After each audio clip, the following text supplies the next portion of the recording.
Hello students, Narayan supporting class में आपका स्वागत है। आज हम स्टार्ट करेंगे एनसीईआरटी की बुक से, साइंस की बुक से क्लास 10 का chapter acids, bases and salts. तो स्टार्ट करते हैं। You already know that acids are sour in taste and change the colour of blue litmus to red. आप जानते हैं जो एसिड्स होते हैं वो टेस्ट में खट्टे होते हैं और ये ब्लू लिटमस को रेड में चेंज करते हैं, जबकि बेसिस जो होते हैं वो कड़वे होते हैं टेस्ट में और ये रेड लिटमस को ब्लू में चेंज करते हैं। ये जो लिटमस है वो आपका नेचुरल इंडिकेटर होता है जो अम्ल और क्षार की जांच में उपयोग होता है। इसी तरह टर्मरिक भी आपका एक इंडिकेटर होता है। आपने नोटिस किया होगा अगर आपकी वाइट कलर की ड्रेस पे टर्मरिक का कोई स्पॉट लग जाता है, फिर आप उस पे सोप को अप्लाई करते हैं तो वो स्पॉट जो है वो रेडिश ब्राउन कलर का हो जाता है। ये बताता है कि जो सोप है आपका वो बेसिक नेचर का है। उसके बाद आप पानी से धो लेते हैं स्पॉट को, तो जो आपका स्पॉट है वो पुनः येलो कलर का हो जाता है।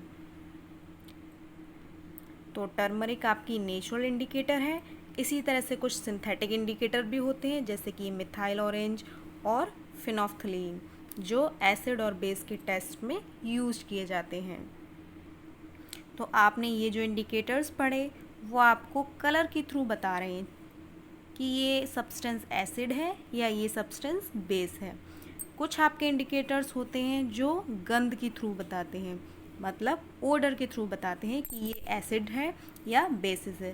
तो ऐसे इंडिकेटर्स को हम बोलते हैं ऑल्फैक्टरी इंडिकेटर्स, जो ओडर के थ्रू बताते हैं हमको। अब हम स्टार्ट करते हैं। How do acid and bases react with metals. तो बच्चों, जब भी कोई एसिड है वो मेटल से रिएक्ट करता है तो वो सॉल्ट बनाता है प्लस हाइड्रोजन गैस को इवॉल्व करता है, मतलब रिलीज़ करता है। ये वाली जो इक्वेशन है इसको आप याद कर लेना, भूलना नहीं। Acid plus metal equal to salt plus hydrogen gas. अब इसका हम एग्जांपल देख लेते हैं। ये आपका NOH है, ये आपका एसिड है जिसको हम सोडियम हाइड्रोक्साइड बोलते हैं, प्लस ये जिंक है, ये आपकी मेटल हो जाती है। तो जब ये बनते हैं, दोनों मिक्स होते हैं तो आपका सोडियम जिंकेट बनाते हैं और H2 इवॉल्व होते हैं। अब आप ये सीखो कि जो इक्वेशन है उसको बैलेंस किस तरह से करते हैं। आप सिंपली NOH लिखिए, फिर जिंक लिखिए। हमको पता है क्या निकल रही है, H2 निकल रही है, हमने H2 कर लिया।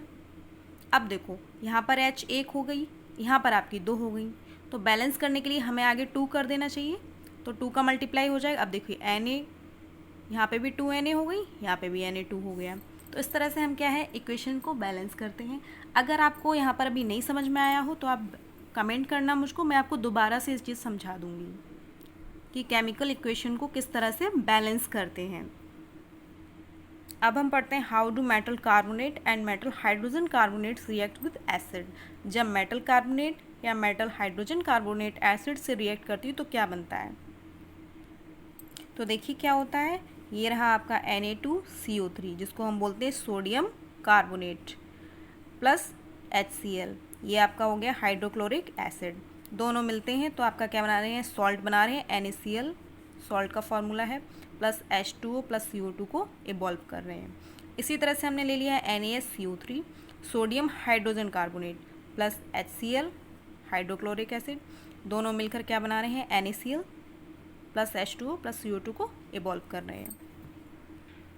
तो आप इस चीज़ को याद रखिए, मेटल कार्बोनेट या मेटल हाइड्रोजन कार्बोनेट हो, दोनों ही अगर एसिड से रिएक्ट कर रही हैं तो वो सॉल्ट बनाती हैं, कार्बन डाइऑक्साइड बनाती हैं प्लस वाटर।